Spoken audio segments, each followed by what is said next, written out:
Hello दोस्तों, आप सभी का स्वागत है एनिमे की इस दुनिया में। तो इस एपिसोड के स्टार्टिंग में एनोस और उसका पूरा ग्रुप महल में आकर डिमोनिक फोर्ट की तरफ जा रहे थे, लेकिन तभी सामने से फेक डीमन किंग की सबऑर्डिनेट लेडी अपने लोगों के साथ आती है। वो किसी तरह का लोकेशन मैजिक यूज करती है, जिससे बचने के लिए एनोस तुरंत अपनी डिमोनिक आइज को एक्टिवेट करता है, जिससे वे सब लोग लेडी के लोकेशन मैजिक से बच जाते हैं। तो वहीं हम देखते हैं कि लेडी के साथ टीचर हिस्टोरिया और रेविस्ट भी थे, और जब वे लोग एनोस के पास से गुजरते हैं तभी एनोस रेविस्ट के कंधे पर मिसफिट का बेच देख लेता है, और इससे उसे एहसास हो जाता है कि ऐसा रेविस्ट ने जानबूझकर किया है, और इसीलिए वो तुरंत रेविस्ट के कंधे पर अपना हाथ रखता है, जिससे रेविस्ट वहीं पर रुक जाता है। और उसे वहां रुका देखकर लेडी उससे इसका कारण पूछती है, जिस पर रेविस्ट कहता है कि कुछ नहीं, मैं बस यहाँ पर छानबीन करना चाहता हूँ। ये देखकर टीचर हिस्टोरिया भी उसका साथ देते हुए कहती है कि शायद हमें बारीकी से देखने पर यहाँ पर इंट्रूडर्स के फुटप्रिंट मिल सकते हैं, जिस पर लेडी मान जाती है और फिर उन दोनों को छानबीन करने का कहकर वहाँ से चली जाती है। जिसके तुरंत बाद एनोस और सभी लोग उन दोनों के सामने आते हैं, जिन्हें देखकर टीचर हिस्टोरिया को काफी अच्छा लगता है, और फिर टीचर एनोस को बताती है कि सभी स्टूडेंट्स को कैद कर लिया गया है उनके मैजिक को हार्वेस्ट करने के लिए। यह सुनकर एनोस उन्हें बचाना तो चाहता है, लेकिन उसका प्लान कुछ और ही होता है। वो सभी को बताता है कि वो बेसमेंट में बने ट्रेजर रूम में जाकर अल्टीमेट टाइम मैजिक का यूज करके 2000 साल पहले जाना चाहता है, ये जानने के लिए कि मदर ऑफ ऑल स्पिरिट लीनो के साथ क्या हुआ और स्पिरिट किंग कौन है। हालांकि उसके हिसाब से वो शीन है, लेकिन फिर भी वो कंफर्म करना चाहता है। साथ ही में उसे ये भी लगता है कि मीसा 2000 साल से जिंदा है, क्योंकि जिन रूमर्स की वजह से आज उसे फेक डीमन किंग ने पजेस किया है, वो रूमर्स 2000 साल पहले से ही शुरू हुए थे। जिसे सुनकर ले कहता है कि ये कैसे हो सकता है, क्योंकि मीसा को तो सिर्फ पिछले 15 साल तक का ही याद है। जिस पर एनोस कहता है कि इसके पीछे जरूर कोई कारण होगा, जो कि सेम शीन पर भी लागू पड़ता है, क्योंकि वो एक जमाने में मेरा वफादार था, लेकिन आज वो मेरे खिलाफ खड़ा हो गया है। इसके पीछे जरूर कोई ना कोई कारण तो छुपा होगा, जो मुझे 2000 साल पीछे जाकर ही मिलेगा। साथ ही में वो ये भी बताता है कि ट्रेजर रूम में गार्डियन गॉड ऑफ टाइम का हथियार है, जिसे अगर हम अपने मैजिकल पावर के साथ कंबाइन करते हैं तो हम इजीली 2000 साल पहले जा सकते हैं। लेकिन एक प्रॉब्लम है, मैजिक का यूज करते ही लेडी को इसके बारे में पता चल जाएगा, और इसीलिए सबसे पहले उसे हमें यहाँ से बाहर निकालना होगा। जिस पर रेविस्ट एनोस से कहता है कि तुम मुझे अपने मैजिक से जख्मी कर दो, जिससे हम उन्हें बता पाए कि तुम लोग यहाँ पर सर्च करने के लिए आए हो। जिसे सुनकर लेडी यहाँ से दूसरी तरफ सर्च करने के लिए चली जाएगी, और मौका देखकर तुम ट्रेजर रूम की तरफ चले जाना। अब इस बात पर एनोस तो एग्री करता है, लेकिन टीचर पहले मना करती है कि मैं मेरे स्टूडेंट्स को कुछ नहीं होने दे सकती, मगर बाद में रेविस्ट के कहने पर वो मान जाती है, और फिर एनोस तुरंत कर्स मैजिक का यूज करके रेविस्ट को जख्मी करता है। जिसके चिल्लाने की आवाज सुनकर लेडी वहाँ पर आती है और पूछती है कि यहाँ पर क्या हुआ। जिस पर टीचर, जो रेविस्ट को हील कर रही थी, वो कहती है कि एनोस और उसके लोग यहाँ पर आ गए हैं, और वे लोग ऊपर फ्लोर पर चेक करने के लिए गए हैं। जिसे सुनकर लेडी तुरंत टीचर को लेकर वहाँ से निकल जाती है। जिसके बाद एनोस, जो गायब हो चुका था, वो रेविस्ट से बात करता है, और इस दौरान रेविस्ट बोलता है कि उसे भी नहीं लगता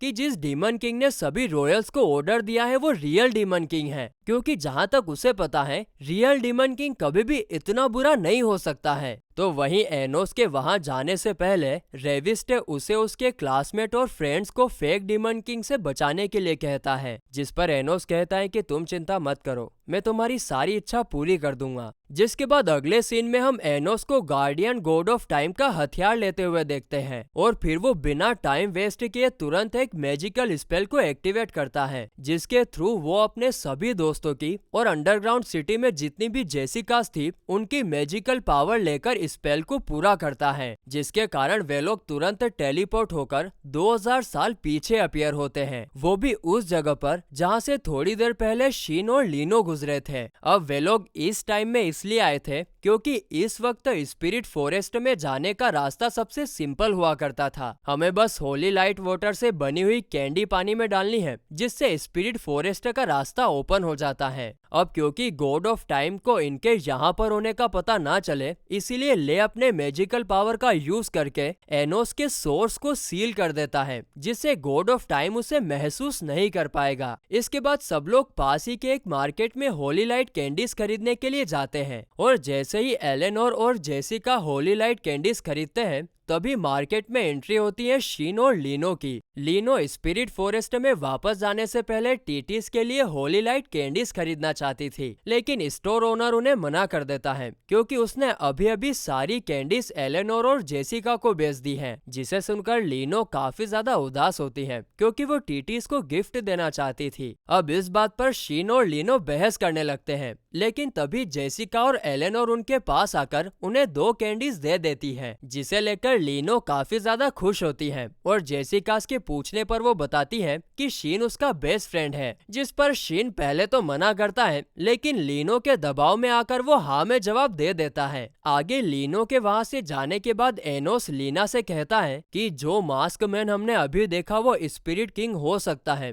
तो क्या उसे देखकर तुम्हें कुछ भी याद आ रहा है? जिस पर लीना कहती है कि नहीं, मुझे ऐसा तो कुछ याद नहीं आ रहा, लेकिन काफी बैड फीलिंग आ रही है, जैसे कुछ काफी बुरा होने वाला हो। तो वहीं दूसरी तरफ शीन और लीना स्पिरिट फॉरेस्ट में एंटर होते हैं, और उनके एंटर होते ही एनोस और उसका ग्रुप भी वहां पर आ जाता है। और फिर एनोस के कहने पर मीशा होली लाइट कैंडी पानी में फेंकती है, जिससे स्पिरिट फॉरेस्ट में जाने का रास्ता ओपन हो जाता है। तो इस तरफ फॉरेस्ट में एंटर होते ही शीन और लीनो शॉक रह जाते हैं क्योंकि पूरा स्पिरिट फॉरेस्ट काला पड़ चुका था। तभी टीटीज वहां आकर बताती है कि फॉरेस्ट पर डिवाइन बीस्ट ने अटैक कर दिया है और सारी स्पिरिट्स खत्म हो चुकी हैं। तभी उनके सामने डिवाइन डॉग बीस्ट अपीयर होते हैं, जिन्हें देखकर शीन तुरंत अपनी स्वॉर्ड बाहर निकालकर उनको खत्म करने में लग जाता है। और ये सब दूर से एनोस और उसका ग्रुप देख रहा था। उन्हें ये बात समझ नहीं आ रही थी कि ये मामूली से डिवाइन बीस्ट ने खुद से कैसे ब्लैक मैजिक की दीवार को पार कर लिया। जिस पर एनोस कहता है कि घबराने की कोई बात नहीं है, क्योंकि छोटे से डिवाइन बीस्ट को तो शीन काफी आसानी से हरा देगा। लेकिन तभी उन्हें रियलाइज होता है कि डिवाइन बीस्ट दूसरी तरफ से भी लीनो पर अटैक करने की फिराक में है, और इसीलिए साशा अपने मैजिक का यूज करने के बारे में सोचती तो है, लेकिन हाइड होने की वजह से उसे लगता है कि वो अपनी पावर का ठीक से यूज नहीं कर पाएगी। लेकिन तुरंत अपना हीरो एनोस उसका हाथ पकड़कर मैजिकल स्पेल पढ़ने लगता है, जिसके कारण साशा नवी नवेली दुल्हन की तरह शर्माने लगती है। और फिर इसका असर तो कुछ ऐसा हुआ जनाब कि वो अपनी पावर का कुछ ज्यादा ही यूज कर लेती है, लेकिन इसे लफड़ा पड़ जाता है। लीनो की नजर उनके ऊपर पड़ जाती है। वो कहती है, कौन है?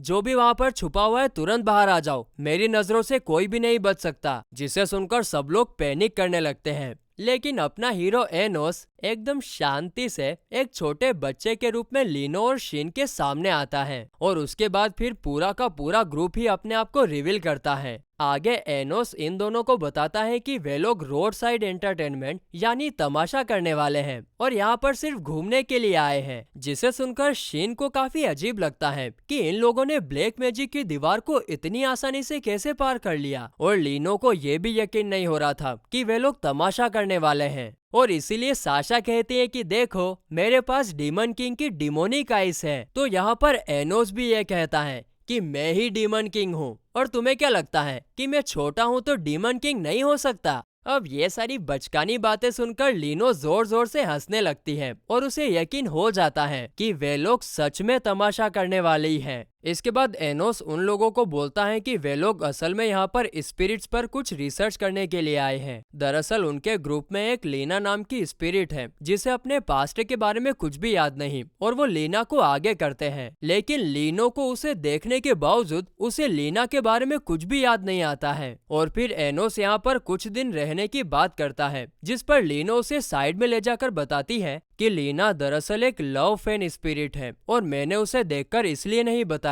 क्योंकि एक लव फैन स्पिरिट को पहले लव के बारे में जानना होता है, और अगर ऐसा नहीं हुआ तो वो हमेशा हमेशा के लिए गायब हो जाएंगी, और इसीलिए तुम्हें सबसे पहले उसे लव के बारे में बताना होगा। अब वे लोग आगे बात कर ही रहे थे कि तभी वहाँ पर एक काफी बड़ा मॉन्स्टर अपीयर होता है जो उनके ऊपर अटैक कर देता है। लेकिन यहाँ पर ले बीच में आकर अपने दोनों हाथों से उसके मुंह को पकड़ लेता है, पर इसके कारण फिर वो अपनी तलवार बाहर नहीं निकाल पा रहा था। और ये देखकर एनोस शीन से उसकी तलवार मांगता है, जिस पर शीन पहले तो मना करता है, लेकिन फिर लीनो के कहने पर वो अपनी तलवार दे देता है। और फिर तो ले उस तलवार का काफी शानदार तरीके से यूज करके उस मॉन्स्टर को जहन्नुम में भेज देता है। ये देखकर शीन हैरान रह जाता है कि इतनी अच्छी स्वॉर्ड स्किल होने के बावजूद भी ले ने वॉर में हिस्सा नहीं लिया, जिस पर ले कहता है कि मुझे तलवार जरूर पसंद है लेकिन वॉर पसंद नहीं है। आगे ले शीन को उसकी तलवार वापस देता है, लेकिन यहाँ पर शीन तलवार लेने की बजाय ले से कहता है कि जब तक तुम यहाँ पर हो तुम मेरी तलवार का यूज कर सकते हो।